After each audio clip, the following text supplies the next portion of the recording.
6 p.m. I would respectfully ask everyone attending this meeting to mute yourself unless you are recognized to speak. Please note that committee meetings of the RTD Board of Directors will be held remotely via Zoom and will be audio and video recorded. The meeting recordings, along with the unofficial minutes of the meetings, will be posted as soon as practicable on the RTD Board's website. During today's meeting, we are providing Communication Access Real-Time Translation, also known as CART. Anyone who would like to access this service should send an email to the RTD Board Office at rtd.boardoffice@rtd-denver.com, and a link will be provided. Additionally, the CART transcript can be automatically translated into Spanish for anyone who would like access to a live transcript of this meeting in Spanish. A live stream of this meeting is also available at RTD's YouTube webpage. I would now like to call the roll for the committee members. Committee member Brindle. Here. Director Busick. Here. Director Deschelle. Director Deschelle is a little under the weather. He emailed earlier, so I know he was going to try to log in, but he is excused. Okay. Committee member Olenberger. Here. And I'm Peggy Catlin, and I am here. For the record, I see that we have 4 directors present. And I apologize for the noise. The first item on the agenda this afternoon is the selection of the committee chair and vice chair. As a current returning director on the audit committee, I will facilitate the election, and once both seats are filled, turn over the meeting to the new committee chair. Unlike the board's executive committee election process, which uses secret ballots for the election of board officers for committee leadership appointments, we will proceed with open nominations, discussion, and vote by the full committee. We will begin with selection of the chair and then vice chair.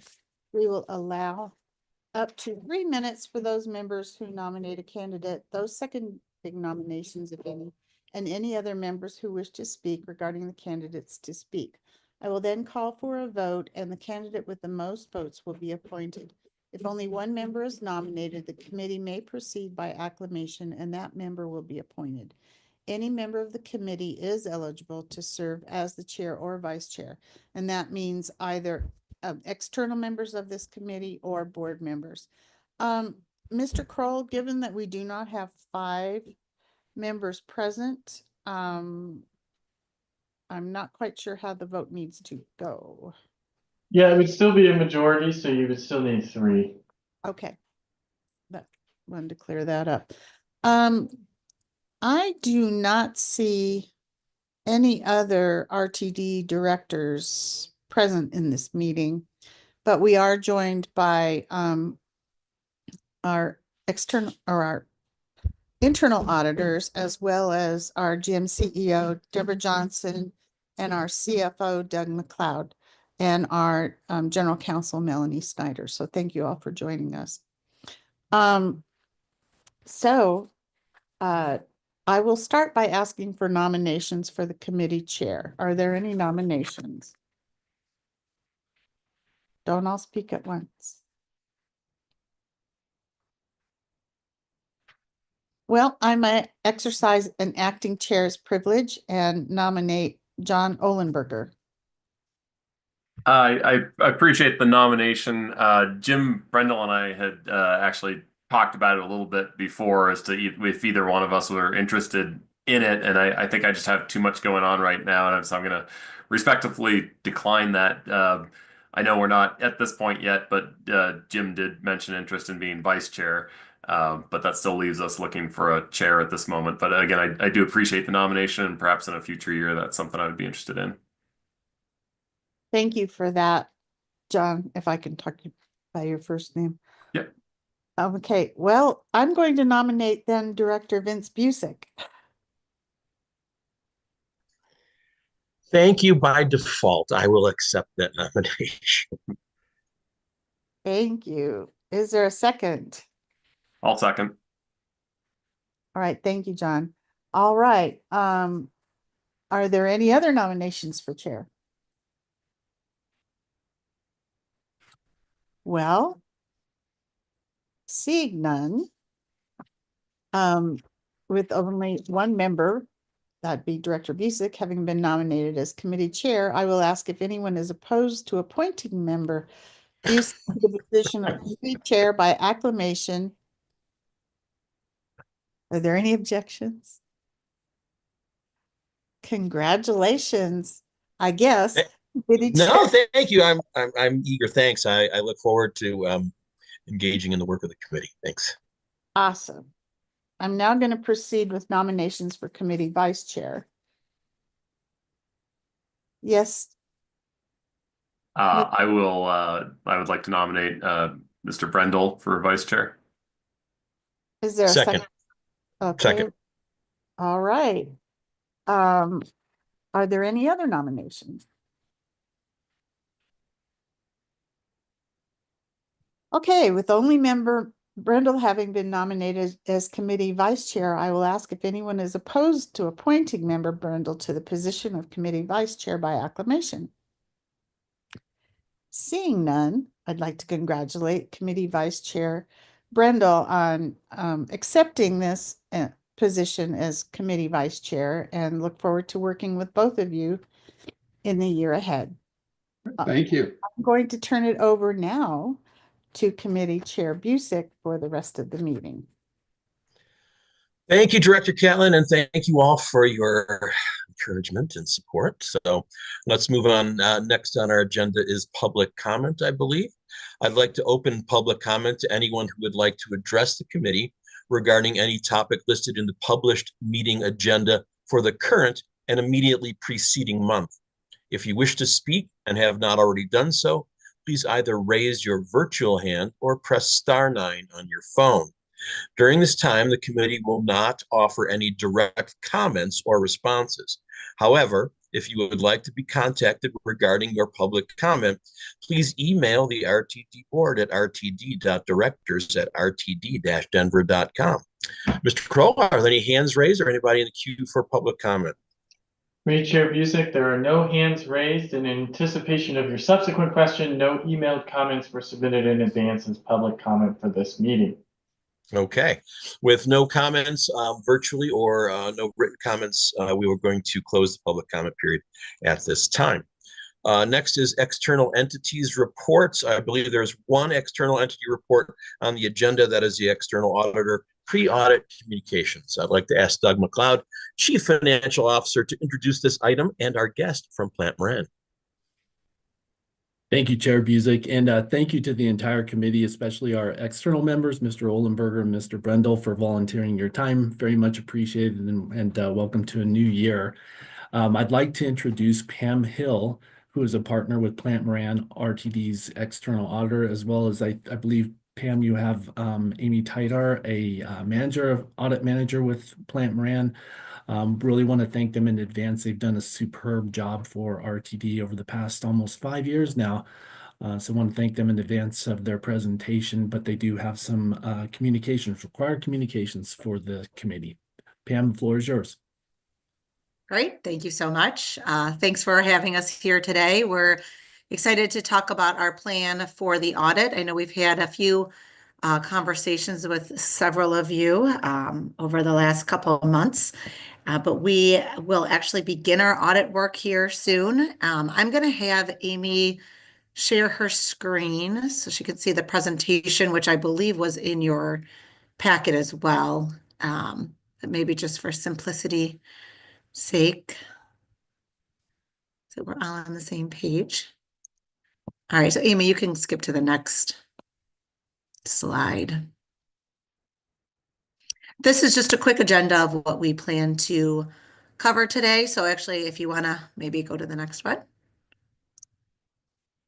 All right, this is our engagement team for RTD's audit. Once again, this year, those of you that have been on the committee will recognize that we've actually been very lucky to have a very consistent team over our tenure as the external auditors.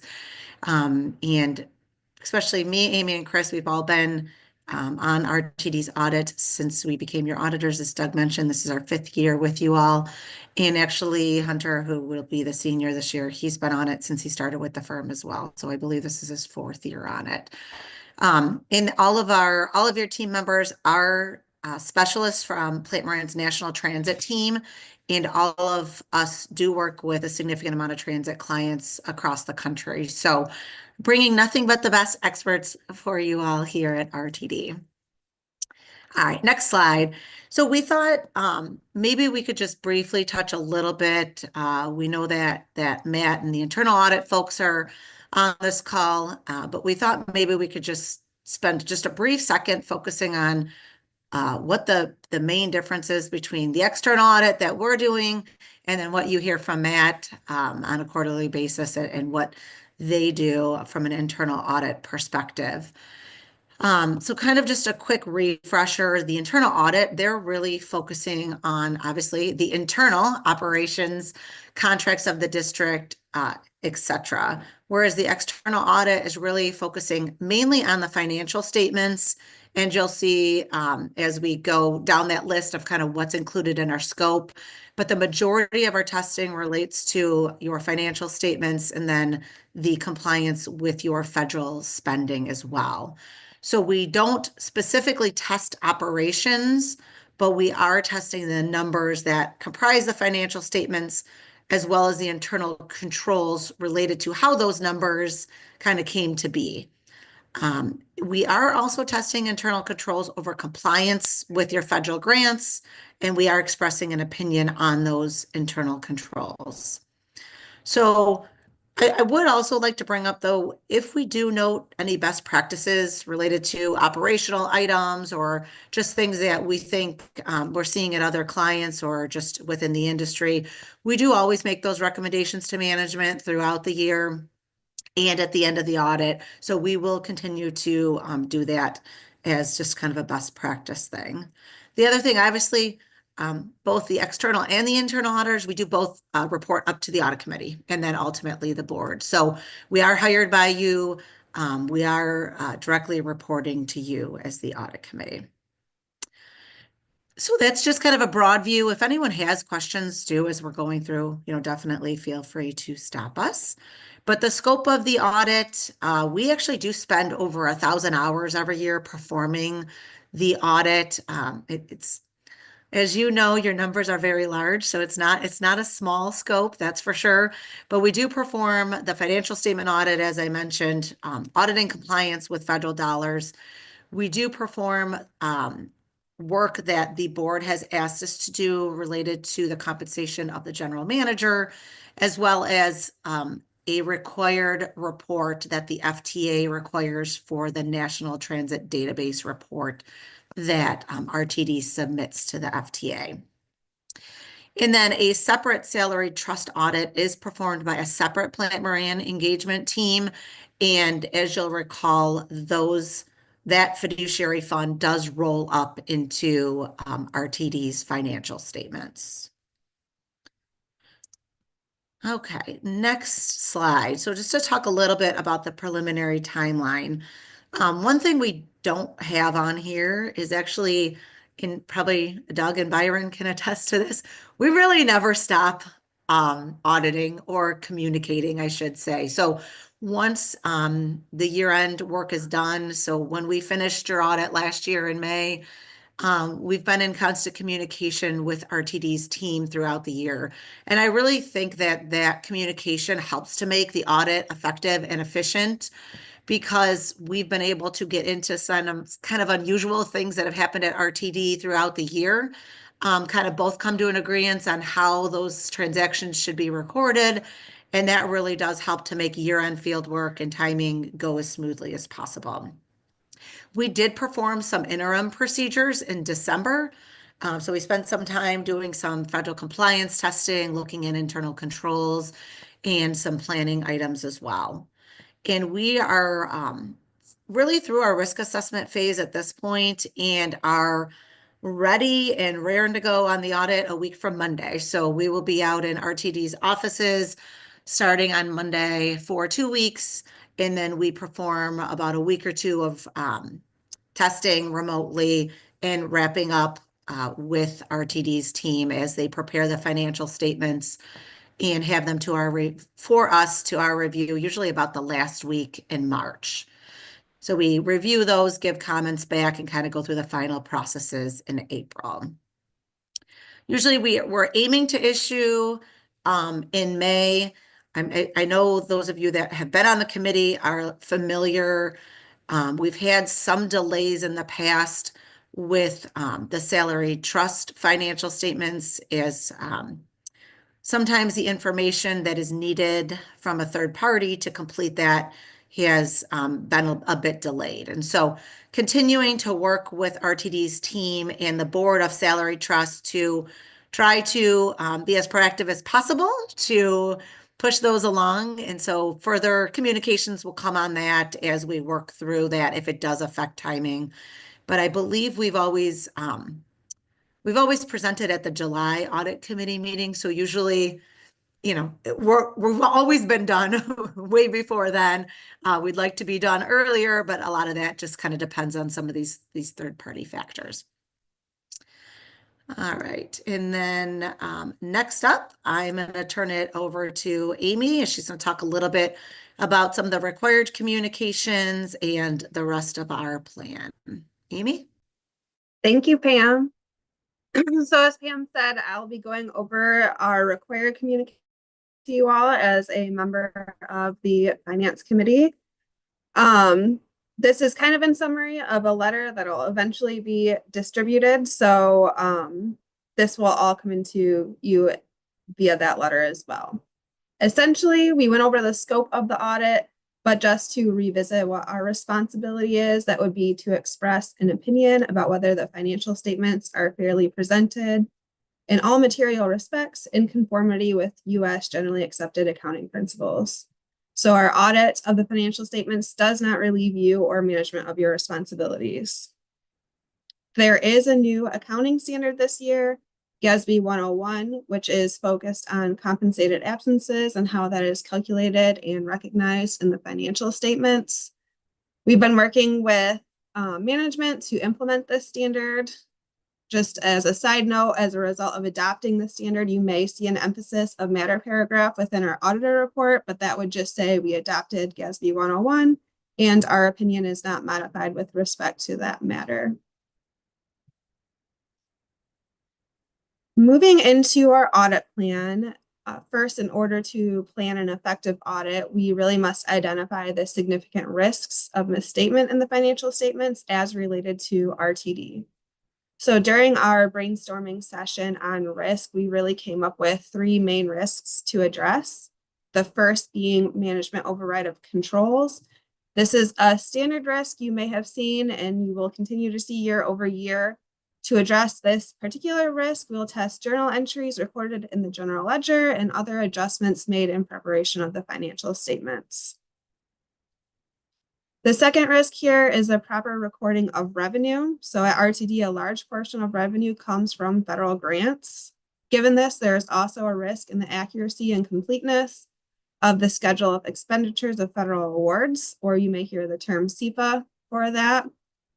To address this risk, we will first review for any significant fluctuations to revenue. We will assess if grant funding was spent in accordance with related agreements and that transactions are recorded correctly in the general ledger. And then we'll also test the completeness of the SEPA, which is done in conjunction with the single audit of federal awards, and reconcile that the federal grant expenditures on the SEPA do agree to the federal revenue recorded in the financial statements. Lastly here, we have the risk related to management's practice for developing accounting estimates as it relates to the net pension liability. So the net pension liability at RTD would be considered a significant estimate. To address this, we will review and obtain support for the inputs, methods, and assumptions used by management, which they typically hire an actuary in arriving at the estimate related to this liability.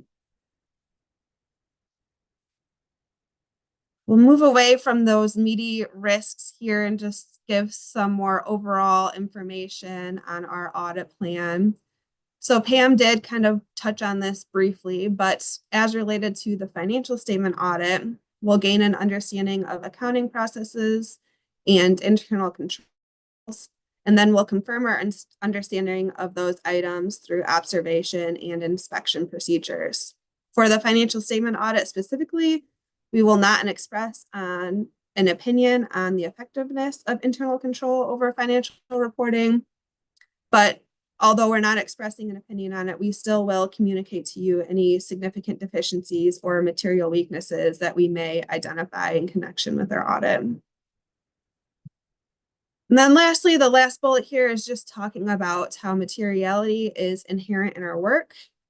You may be thinking, what does this mean? That means we will place greater emphasis on items that have, on a relative basis, more importance to the financial statements and greater possibilities of material error than those with less importance and maybe not so much of a possibility of a material error that might be remote for those items. And then just to close out this presentation, an aspect that is important in this communication process is the opportunity for us to obtain information from you all that you may find, and that would be relevant to our audit. So there's a list here about what your views may be on. I won't take the time to read it out loud, but you all can see my screen. Please reach out if you have anything to communicate to us on these matters. On the next slide here, I believe our last one is our contact information of both me and Pam, as well as the senior manager on the engagement, Chris. That's all we had prepared. Great, that concludes your presentation, I presume. So Pam and Amy, thank you so much for the presentation. We'll take comments or questions now from committee members, and I see Jim's hand raised. Jim, you have the floor. Yes, thank you. I just wondered, you mentioned the GASB 101 adoption, if there was an estimate of what the impact might be, or is it just too early to know yet?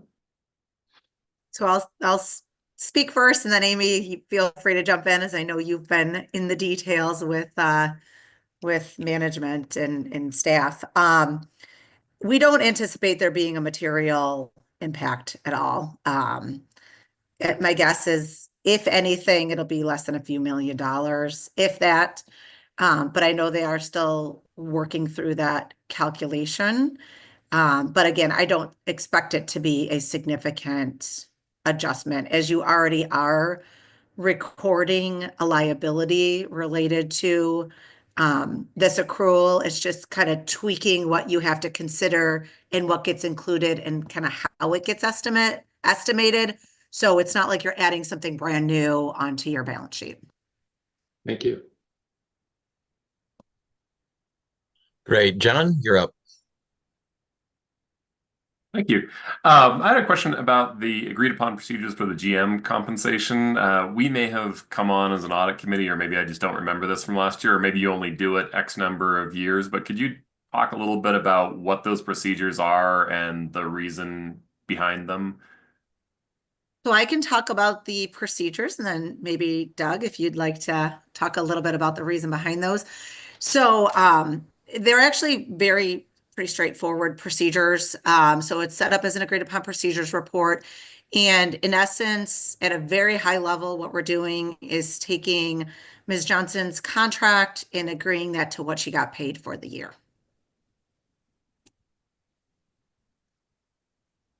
Thank you, Pam. And this is Doug McLeod, Chief Financial Officer.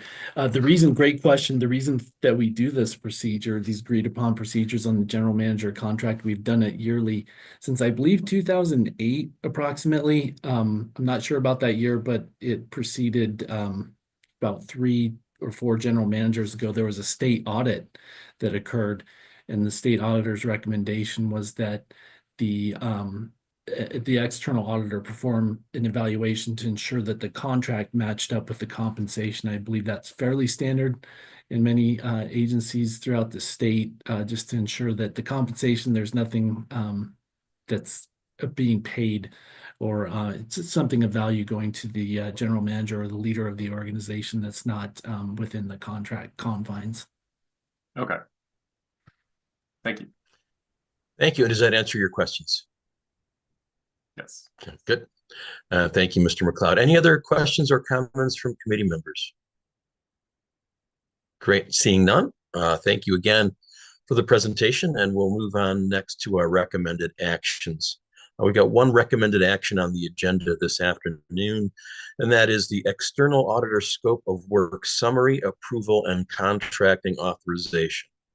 I'm looking for a motion for the board of directors to approve the summary scope of work for a solicitation and to subsequently authorize the general manager and CEO to enter into a contract for external audit services for an amount not to exceed $930,000 over 5 years. Is there a motion? So moved. Second. I heard committee member Brendel and then Director Kaplan. Okay, let me write this down. I would now ask Doug McLeod, Chief Financial Officer, to present this item. Thank you, Mr. McLeod. Thank you, Chair Busick. This, as Chair Busick had mentioned, this is seeking committee approval followed by board approval on February 25th to go ahead and issue a request for proposals for audit services. As we mentioned in the previous item, this is the 5th and final year of the contract with Plant Moran. That contract was a 3-year contract with 2 option years. Both of those option years have been exercised. The current contract will expire on September 30th, so RTD staff will seek to issue a competitive request for proposals. The request will be based on best value with higher weighting on firm and staff qualifications and lower weighting on cost itself, but best overall value would be the criteria to evaluate the proposals received. I believe we received approximately 5 or 6 proposals last go round, so we would expect a good competitive proposal process again this time.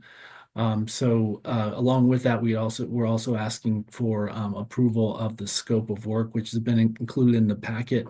That scope of work follows almost verbatim the items that Plant Moran just went through. So no significant changes, no changes actually at all to the scope of work from the current scope that the Plant Moran team is contracted under. So with that, Mr. Chair, I'd be happy to answer any questions.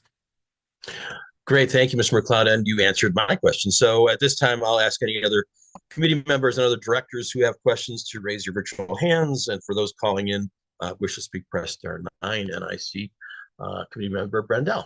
Go ahead, Jim. Thank you. So I just wondered, and maybe I missed it or it's too early to ask, but what is the timeline for issuing the RFP, and then what's the methodology? Do you select firms, or is it a blanket RFP that any firm can respond to? Thank you. Mr. McLeod. Thank you. Thank you for the question, Mr. Brendel. Yes, it's very similar to most of our professional services procurements here at RTD. So we would issue a request for proposals, which would include a scope of work and the terms and conditions related to the contract itself. That typically takes about 30 days. We're ready to go once the full board, hopefully, if this committee passes it and the full board approves it, we would issue it at the beginning of March.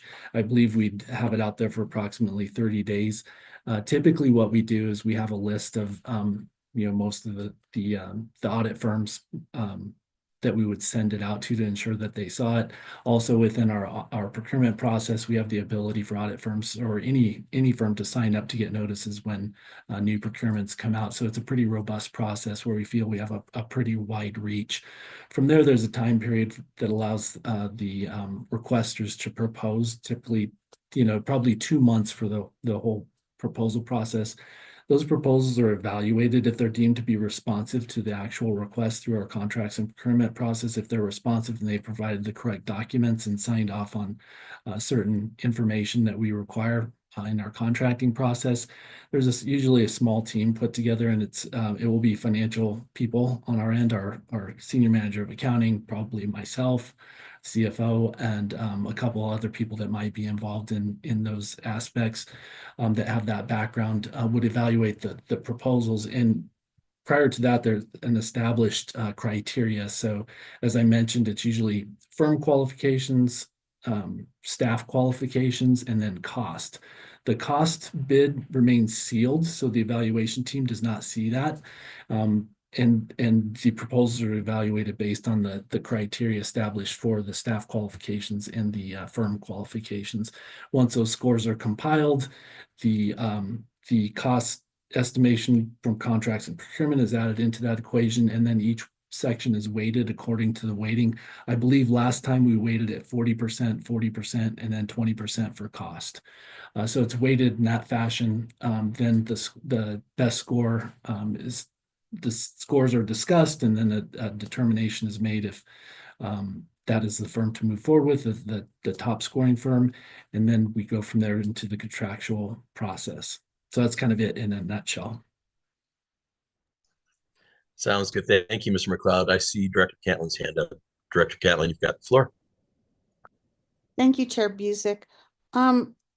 Doug, I understand that you will be leaving us, unfortunately, but for a well-deserved retirement. That being said, do you know yet who the proposal manager will be for this procurement effort? And from your team, I didn't know if you would still be involved and then hand it off midway through, or if you would hand over the reins initially. Thank you for the question. Yes, Director Catlin, my intent would be, so my last day would be March 28th under current plans. So I probably won't be here for the final evaluation. However, we do have a very capable accounting team. In fact, we've got 3 CPAs within the finance team who are very adept, and they've worked on these audits many years. Our lead on that, or who I would want to be the project manager, is Byron Ayton, who is our senior manager of accounting. He's a CPA with many years of experience. In fact, he leads the RTD side of the audits for all of these audits. Very qualified, very experienced, and very knowledgeable. So I don't have any concerns about selecting a good firm, even if I'm not here. But thank you. If I might, thank you. Yes. And you've just been the face of this effort for so many years that I just didn't know who might be at the helm when you left. But thank you. I'd like to take this time to wish you well in your retirement, since I don't believe we have another audit committee meeting until after you leave. I'm not sure, but thank you, Director Catlin. Much appreciated. thank you for everything. I think we all concur with that sentiment. Okay, any other further discussion on this matter? Seeing none, we'll proceed to the vote. Are there any no votes on this item? Seeing none, with 4 yes votes, 1 absence, no abstentions, this motion passes. Very good. Next, we're going to move on to discussion items, and Mr. McLeod, don't go anywhere yet. So the first item up is the proposed 2025-2026 internal audit plan. I would like to ask Doug McLeod, Chief Financial Officer, and Matt Marino, Chief Audit Executive from Reuben Brown, to present this item. You have the floor, gentlemen. Thank you. Thank you. I'll just quickly introduce Matt. Matt Marino is the Chief Audit Executive, as mentioned by Chair Busick, and also joining us is Dave Hronik, who you all know, who is a manager, an audit manager. And again, this team does fantastic work. A lot going on all the time. So Matt, please present when ready. Thank you so much, Doug.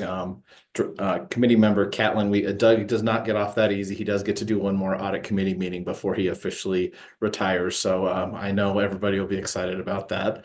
Thank you for giving me a time to chat with you all this morning regarding a couple matters. The first matter is the proposed 25-26 internal audit plan. I also want to point out that the Plant Moran team did complete some inquiries with me as the Chief Audit Executive regarding any concerns I might have with regard to financial reporting, and I responded to them and provided them a listing of all the internal audits that were performed. And then if they want to ask for detail on those, we will provide those if they so choose. So I did want to point that out. So as you might remember, for those of you that have been on the committee for a couple of years, this committee is charged with approving or at least approving the internal audit plan to bring it to the full board. So we have been very busy updating our internal audit plan. So I'm going to go through it and walk through it. And if there's anything you'd like me to dive into more detail, I'm more than happy to. So this audit plan will cover the 25-26 year, basically goes through mid-year 26. So we have done several different things to put together this audit plan. We've done inquiry with key management. We've taken into consideration the findings of the previous audits we've performed. We've also looked at findings from other audits, whether it's been from DOT, FDA, you name it. We as an organization get audited rather regularly. So we've proposed several different audits.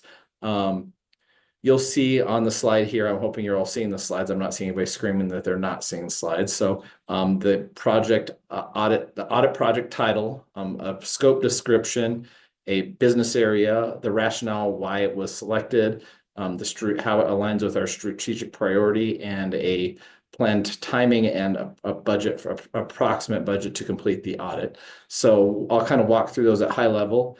There could be some movement in when these actually occur based on what might be happening with any one department throughout the year. So if you might remember from the prior audit plan, we've slid things around within the audit plan in order to be as least disruptive to the organization as possible. So the first one has to do with human resources, recruiting and hiring, process review.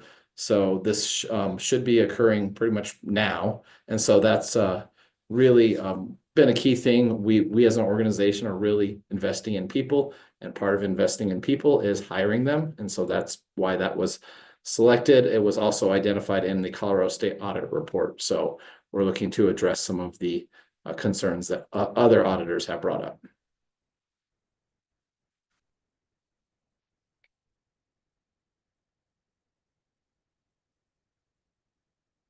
Okay, the next one has to do with monitoring the rail operations corrective action plans. So this was brought up during our internal audit risk assessment. We will also be conducting that very shortly. Obviously, we have different corrective actions that we need to implement throughout the year. And so we're just going to monitor how well we are tracking that, how we're closing it out, and how we're interacting with the monitoring agencies with regard to that. The next one has to do with capital asset management. So we have a good bit of assets that we're responsible for managing. So this also was selected as a result of the internal audit risk assessment. This will be a relatively substantial audit just due to the magnitude of the amount of capital assets we have. So we're estimating this will be a 300-hour lift and should occur around March of 2025. We also would like to refresh our enterprise risk assessment so that we would do in spring of 2025. Won't be quite as heavy lift as the capital asset, but it also is very important to do our risk assessment and regularly assess that to make sure that we're mitigating the risk to the extent we can. The next one is P cards. So this was a strategy that not only management has, but we're going to go alongside them and help monitor that so that the P card program can be modified as needed if modifications are needed. So that'll occur in May of 2025, and we're estimating that'll take approximately 175 hours.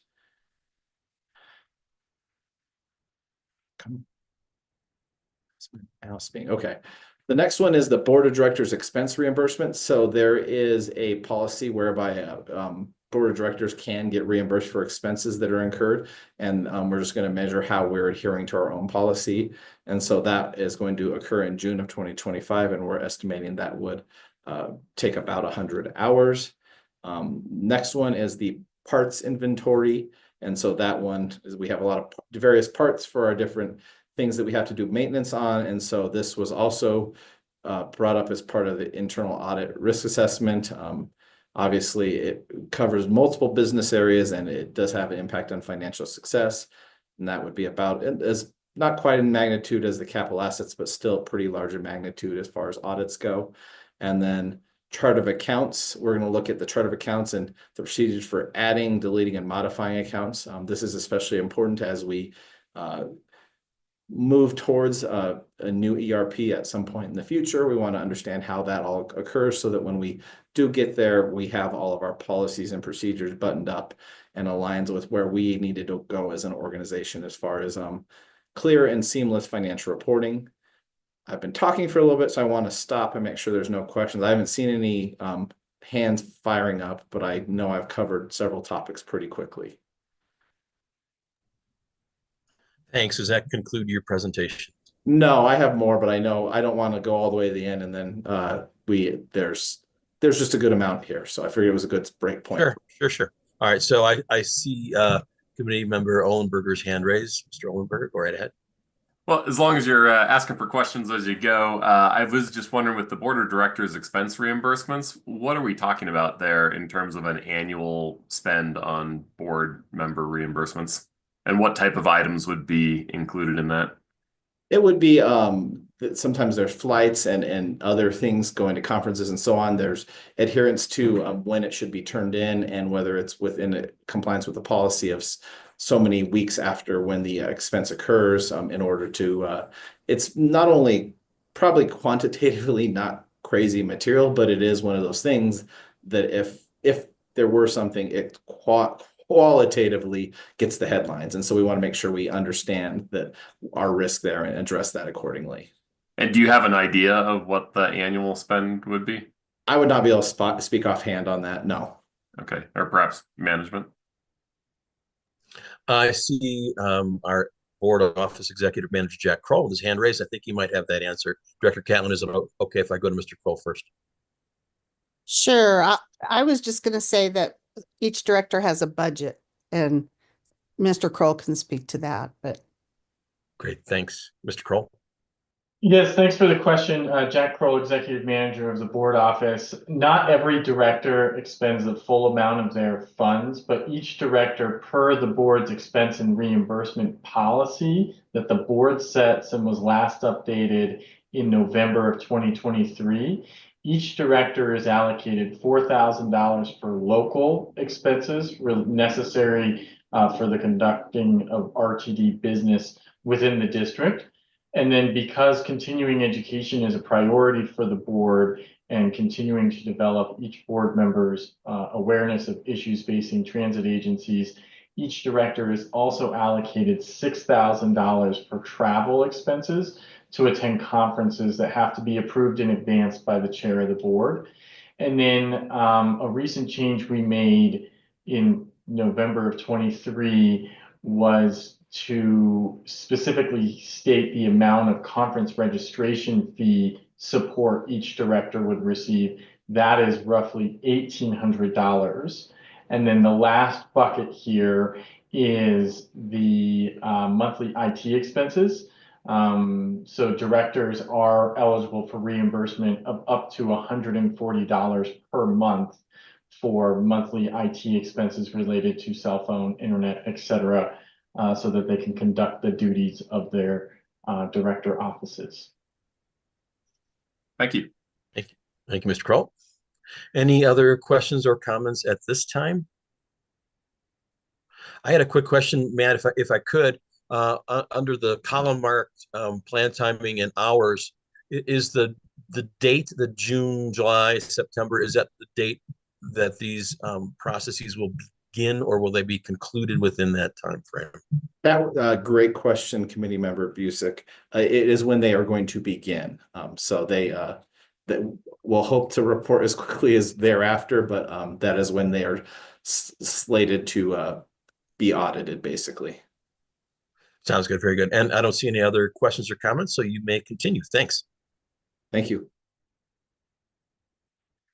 Okay, the next one is we're going to look at federal, state, and local regulations oversight. So we have just a few regulations that we have to comply with as an organization. So we're going to make sure that we monitor that. So this will be a fairly substantial one just due to the nature of regulations and the number of regulating bodies that we have to comply with. So that'll be about 250 hours, and we're planning to do that in fall of 25.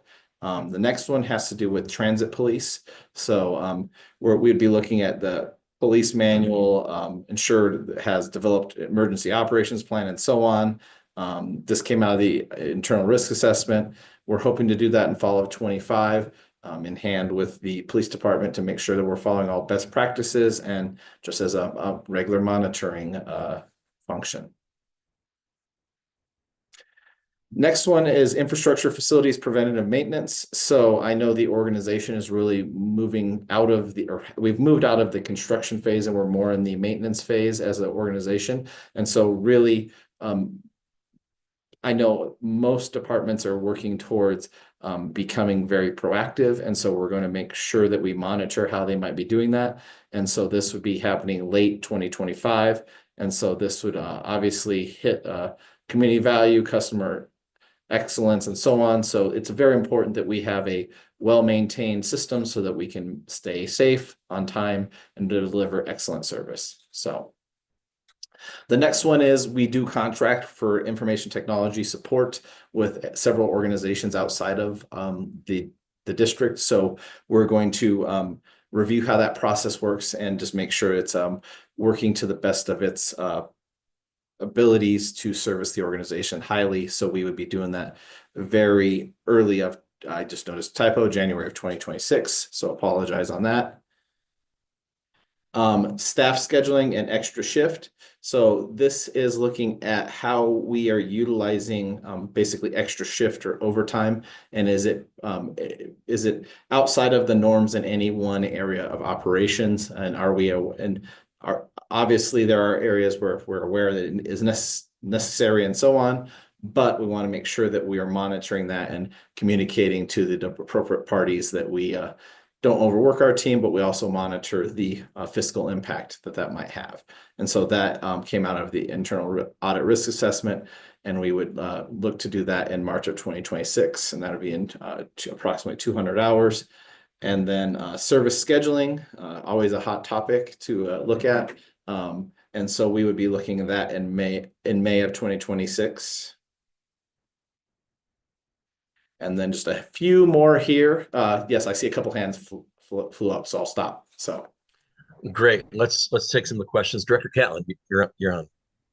Yeah, the service scheduling has been a hot topic in our Operations, Safety, and Security Committee, right, Director Busick? And I think there is a greater sense of urgency in looking at that prior to the March 2026 timeline. Thank you for the feedback. We will. I see GM CEO Johnson has her hand raised. I just wanted to point that out, that when presenting this audit plan to the full board, you have 7 new directors who may have a different opinion about what should happen. Thank you. GM CEO Johnson, would you like to speak, please? Oh, thank you. Deborah Johnson, General Manager and CEO. I was just going to expound on that a little bit, but Director Catlin mentioned the dialogue around it. This is slightly different, but there is a nexus. And so quite naturally, we could lean in and speak with our audit executive to discern whether or not this would be moved up, because there's other extenuating factors relative to the CBA and things of the like, considering where we are in the process. So I would caution us relative to where we are with that as well. Thank you. Great, thanks for that. Committee Member Ohlenberger, go right ahead. I actually had the same comment as Director Catlin, so I echo her comment on this as well. This is something that I noticed, and I feel like not that any of these are not important, but I feel like this one, the service scheduling, really encompasses all of what not all of what RTD does, but I think it's the thing that is the most rider-facing audit that we have on here, and probably potentially the most cost in terms of what's the frequency, how do we balance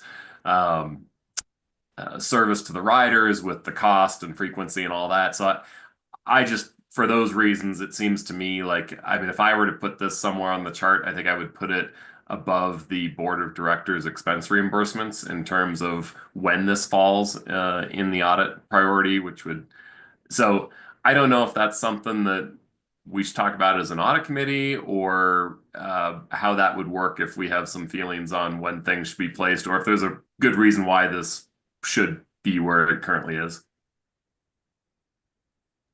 Great. Yeah, no, good comments. And it seems like if it's possible, the committee would like to have the service scheduling matter moved up. And so I would ask GM CEO Johnson and Ruben Brown to work together in some fashion to determine whether that can happen. I understand there may be elements of this that require it to be where it is, but if not, I think it seems everybody would like to have this moved up a little more, given a little more priority if possible. Thanks so much. Appreciate the feedback, and we will work with management to move it up as soon as practically possible to meet the needs of not only this committee, but the greater board and the greater public as well. So hearing that, we appreciate the feedback, and we will star that one as a high priority and get it put in as soon as we can get management scheduled and so on. So, but that's why we bring it to you all, because everybody has their things that are important, and we value the opinion of the committee. So thank you. Great, thanks for that. And does that conclude your presentation, or is there more? No, there's more.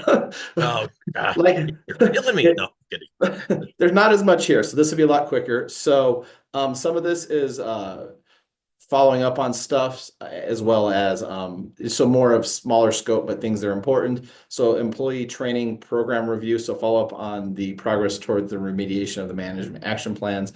So we're basically, it's a follow-up audit of an audit we already did. So it'd be smaller in scope, only 80 hours, probably not as important to do in the near term. Also, we're going to follow up on the ITGC with regard to Oracle. Obviously, if Oracle is replaced before then or so on, we would move this around, but we need to follow up on that regularly and re-audit that as well. ERP project participation. So we are well aware that the organization is in the midst of evaluating enterprise resource planning, or basically your accounting software, more or less. So we would make sure we are aware of how that process and monitor anything that might need to be monitored, or report out to that team to the extent anything that needs to.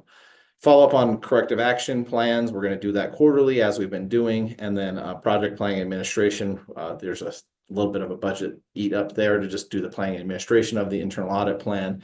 And then we left some time to do any ad hoc audits that might come up throughout the year. So behind this is just kind of a breakdown of our overall planned budget.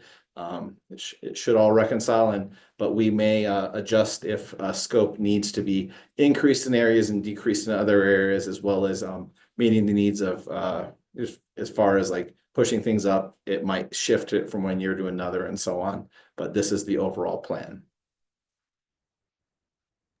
Great, thank you very much, Mr. Marino. Are there any other questions or comments from members? Director Catlin. Just on the subject of the ad hoc audit, in speaking with some of the new directors, I know that there have been some issues that have surfaced that may well fall under that category. And I am aware of one, but I wanted to speak with GM CEO Johnson before I surfaced it at this committee. But I think it would really fall under that ad hoc audit category, so I'm not too concerned about it. So the plan as it is with that final piece, I think is good. Thank you. Thanks for that comment. Any other comments or questions? Committee member Ollenberger. So I meant to bring this up earlier, but just before we move on to the new section, the next section of the audit update, I did have a comment on packet page 15 regarding the requirement for single audit. So around the middle of there, we say that single audits are required for recipients of federal funds in excess of $500,000. That's actually been $750,000 for a while. And then as of October 1st, 2024, that number is now $1 million. So I don't know if we should update that action. Mr. Chair. Mr. McLeod, go ahead. Thank you. Thank you for catching that. Yes, that was our mistake. If okay with the committee, we would update this board report before it goes to the full board for approval, and we will insert the $1 million figure. So thank you, Mr. Ollenberger, for pointing that out. Great. Any objections from committee members of updating this prior to going to the full board? Seeing none. Good. Thank you very much. And thanks, Mr. Ollenberger, for catching that. Any other questions, comments? Okay, seeing none, we're going to go on to our second discussion item, the internal audit update. And once again, I'll call on Doug McLeod and Matt Marino to present on this item. Thanks. Thank you. I'll just turn the floor over to Matt Marino, if that's okay. Perfect. Thank you so much. So this slide deck will look fairly familiar to you all. One enhancement we are looking to do, which I was not able to get all of the elements into it, but I have alluded to it a little bit, is kind of the audit universe of all the different monitoring that we get to have going on. So one thing I'm planning to add for the March meeting is a slide at the end that'll kind of make you aware of any of the reports we might have received from other organizations, just so that we have kind of a central depository for all reporting that we might, just so that we as those responsible for helping monitor processes, financial reporting, and so on at the organization are aware of all the different things. So did want to point that out. As far as the audit activity, we've been busy. We're hoping the March meeting will be jam-packed with reports we're anticipating. So the first one we're going to be bringing to you is IT vulnerability assessment using the new NIST 2.0 framework. So we had additionally contemplated doing just the prior NIST framework, but the management team was proactive and asked us to consider monitoring them against the NIST 2.0 framework, even though it wasn't fully required at the time. So we did do that, and we will report to the committee once we finish redacting any sensitive information that would need to be redacted to not expose the organization to additional risk. The next one is the financial performance metrics review. So that was conducted, and we're really just working on finalizing the draft with management, finalize any management action plans, and we'll get that out here shortly. RT operations service development fieldwork is currently in progress with activities proceeding as planned. We have been looking at the internal audit function charter, and we are going to bring some recommended updates to that, looking at the changes in the IIA standards, AICPA, and so on, to make sure that we're keeping the best standards in our function charter. And then we've brought the audit plan to you just as the prior item. And then so as far as we're going, we're going to, like I said, the March meetings will be relatively beefy. So hopefully you all are ready for that, but it will be good. For the most part, things were proceeding as planned. The IT vulnerability was slight delays, but mostly due to the sensitive nature of it and the fact that it was fairly substantial in breadth of what was looked at. So.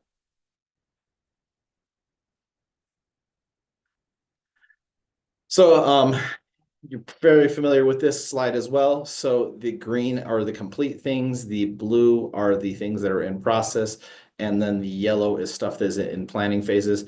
So there were several items that were either moved back in the audit plan, the prior audit plan, due to timing with management or just constraints at the organization. So those were presented on the 25-26 audit plan. And so that's kind of where we're at with regard to that, as well as following up on our various management action plans. So we regularly monitor the management action plans. So as a reminder, we have the project, the observation number, what the observation title was, whether it's been completed, and the risk rating. And so the areas where you might see a date struck through, that's where a new target date was established based on a consult with the responsible party due to either just changes in staffing or so on that required that date be pushed out into the future. And so we will put that as in the reminder to follow up with them on the delineated date there. So for the most part, things are getting closed out relatively on time. You do notice several things where there's a star, so we were still waiting on updates from the responsible parties with regard to all the items with star. So I'm hoping when we come back in March, we can close out most of those starred items or have updated target dates for you so that we can report back to you.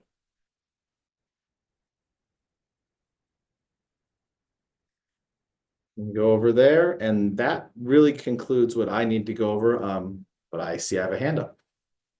Great, thanks, Mr. Marino. And Committee Member Olenberger, you've got the floor. Thank you. Thank you for the presentation.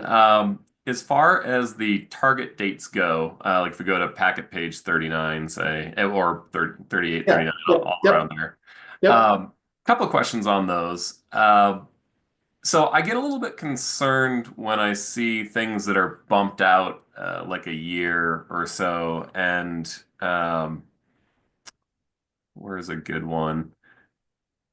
Especially, so I guess I don't know when the audit originally occurred. And I've just seen this in my own practice as well. Sometimes we'll say we wrap up an audit in January 31st, and they say, okay, we'll have this completed by January 31st of the next year. And then you come back in February, March, you follow up on it, and they say, well, yeah, weren't able to get to that. We'll do it January 31st of the following year. And when things get pushed out a full year, that gives me a little bit of concern as to, is this actually going to get done, and why does it need to be pushed out so far? Is it that they didn't give themselves enough time initially to get it done, and they underestimated how long it would take and other obligations? Or is this, let's just keep pushing it down the road and see what goes on with that? So that's kind of my first question on this, and I guess I'll pause for that. Perfect. I'll Mr. start Marino? and then I'll probably defer to GM Johnson to fill in. But I do want to assure the committee that when the original target date was established, there was great care making sure that they were achievable at the time. And so there was so it wasn't it wasn't taken lightly that should be an achievable date, but there were depending on the matter, either leadership changes or constraints that led to the need to push some of them out. And so if there's a specific one of no, maybe we can discuss it and bring it back to you and give you a specific, but I do want to assure you that's probably the biggest part of getting the management action plans drafted, is agreeing on a target date.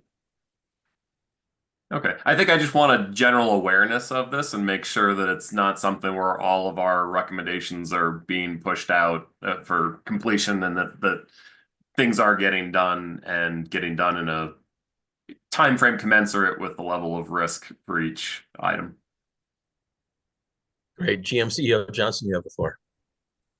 Yes, thank you very much, Committee Chair Busick, and thank you, Committee Member Olenberger, for your question, and to our Chief Audit Executive Marino for addressing the questions. Just to provide some context, this was discussed at our last meeting of 2025, where we talked about certain areas we have been audited by other entities. So take, for instance, safety, relative to some of these things that we're addressing when we talk about the Public Transportation Agency Safety Plan.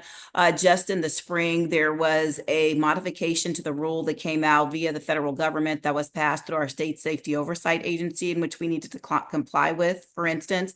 And so while we have individuals that are capable, we put the priority relative to what those audit findings were, because there's a direct impact to our eligibility to receive federal funding and things of the like. And then when we talk about Oracle, for instance, as we undergo an assessment of a new ERP as well, we're trying to look at policies and procedures to develop for a system that's going to be basically phased out. Not to say it's not important, but as we're balancing these things, to the point that Mr. Marino raised. So I just wanted to assure you that we are committed to doing these, but as we are trying to juggle the multiple audits we had, including the state of Colorado's audit as well, it was a balancing act. So thank you so much for the question. Thank you, GM CEO Johnson. Committee Member Olenberger, does that answer your question? Yes, it does. And I think kind of part B was just with all these ones with the asterisks on them that were to be completed by December 24. Here we are mid-February, and we're waiting on updates on a good number of them. I wouldn't necessarily follow up on January 1st for something that was due on December 31st. So maybe you guys followed up just a couple weeks ago in February and you're still waiting. Or is this something where you did follow up the first week of January and you still haven't gotten stuff? I guess I would say, is it reasonable that you're still waiting for stuff that had completion dates of probably more so the December ones. I see this January 31st, that was pretty recently. December 31st is about a month So and a half. some of them, this slide is somewhat outdated just due to the nature of getting it in the packet and the packet limitation. So there will be some that I'm expecting will have closed out, but there are others we're still waiting for updates on. So I will, when we discuss in March, especially if some of those continue to be on there, there'll be a higher priority and a bigger discussion item if we feel like they need to be. Okay, yep, fair enough. Great, thank you. And Mr. Marino, I'm sure you'll stay on top of all that as you always do. So any other questions or comments on the internal audit update? Okay, seeing none, we'll move on to other matters. Are there any other matters to discuss? We've already said goodbye to Doug McLeod, but he'll be back in March. I guess a point of Okay. clarification, do we need to approve for the committee to take the audit plan to the board? Now, this was a discussion item. It's not gone to recommended action at this time. Okay. So, yeah. Okay, so next meeting date, March 13, 2025, 2 p.m. My script says that if it's determined that that meeting date is not needed, the next audit committee meeting will be held Thursday, April 10th. Sounds like it's going to be needed. So we'll see you on March 13, 2025 at 2 p.m. and then again, April 10th. So seeing nothing more to come before the committee, this meeting is adjourned. Thank you all. I want to thank my vice chair for your agreeing to be the vice chair. I want to thank all the committee members for your participation. I want to thank all of our presenters. I want to thank our GM CEO, our chief financial officer, our board office executive manager, all of the other professional staff that helped put this together. So there you go. I'm never going to thank you again. We are adjourned. Bye-bye. Thank you, everyone. Have a great day. Thanks.